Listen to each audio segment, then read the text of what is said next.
भारत की आजादी के बाद जब पूरा देश गांधी जी की हत्या के सदमे में डूबा था, तब एक और संघर्ष जन्म ले रहा था, सत्ता के गलियारों में और जेल के दीवारों के भीतर। ये कहानी है आरएसएस की, यानी राष्ट्रीय स्वयंसेवक संघ। वो संगठन जिसने देशभक्ति की मिसालें दी और साथ ही सबसे ज्यादा विवादों में भी रहा। आज हम आपको उस दौर में ले चलेंगे जब संघ पर बैन लगा था। गुरु गोलवलकर जेल में थे और सरदार पटेल ने उन्हें खुद कांग्रेस में शामिल होने का प्रस्ताव दिया था। क्या था वो राजनीतिक खेल? क्यों सरकार को काले अंग्रेज कहा जाने लगा? आखिर कैसे पटेल और नेहरू के मतभेदों के बीच आरएसएस ने अपना अस्तित्व बचाया?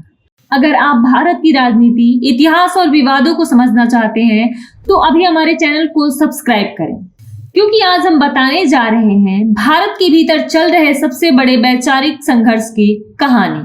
30 जनवरी 1948, महात्मा गांधी की हत्या। नाथूराम गोडसे की गोली ने न सिर्फ गांधी को मारा, बल्कि भारत के राजनीतिक ताने बाने को भी हिला दिया। सरकार को शक था कि आरएसएस का इससे संबंध है। बिना ठोस सबूतों के 4 फरवरी 1948 को संघ पर प्रतिबंध लगा दिया गया। नागपुर, दिल्ली और लखनऊ में सैकड़ों स्वयंसेवक गिरफ्तार कर लिए गए। आरएसएस प्रमुख गुरु गोलवलकर को नागपुर जेल में डाल दिया गया। उन पर आरोप था सांप्रदायिकता फैलाने और षड्यंत्र में शामिल होने के। गुरु गोलवलकर को न मीडिया से बात करने की अनुमति थी, न शाखाओं में जाने की और न ही भाषण देने की। बस नागपुर ही उनका बड़ा जेल बना दिया गया था। लेकिन एक गलती सरकार कर बैठी, पत्र लिखने पर कोई पाबंदी नहीं लगाई। बस यहीं से शुरू हुई पत्र राजनीति। गुरु गोलवलकर ने 11 अगस्त और फिर 24 सितंबर को प्रधानमंत्री नेहरू और गृह मंत्री सरदार पटेल को पत्र लिखा। नेहरू ने आरोप लगाया कि आरएसएस सांप्रदायिक है, जबकि सरदार पटेल ने गुरु जी की देशभक्ति की तारीफ करते हुए भी संघ को कांग्रेस में विलय करने की सलाह दी। लेकिन जनता को यह मंजूर नहीं था। जब कोई सबूत मिला ही नहीं तो संघ पर बैन क्यों? देश भर में विरोध शुरू हो गया। कांग्रेस सरकार को काले अंग्रेज तक कहा जाने लगा। 13 अक्टूबर 1948 को सरकार ने गुरु गोलवलकर पर लगे सारे प्रतिबंध हटा लिए, लेकिन संघ पर लगा बैन अब भी बरकरार था। रिहा होते ही गुरु गोलवलकर दिल्ली पहुंचे। वही तारीख थी 17 अक्टूबर। कश्मीर के राजा हरि सिंह से मिलने गए थे।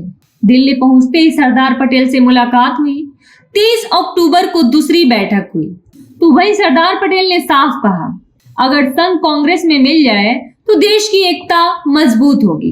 लेकिन गुरु गोलवलकर ने विनम्रता से इसे इनकार कर दिया। उन्होंने कहा, जब आरोप झूठे साबित हुए तो विलय का सवाल ही नहीं। सरकार झुकने को तैयार नहीं थी। तो वही 2 नवंबर को गुरु गोलवलकर ने दिल्ली में प्रेस कॉन्फ्रेंस कर संघ पर लगे हर आरोप का जवाब दिया।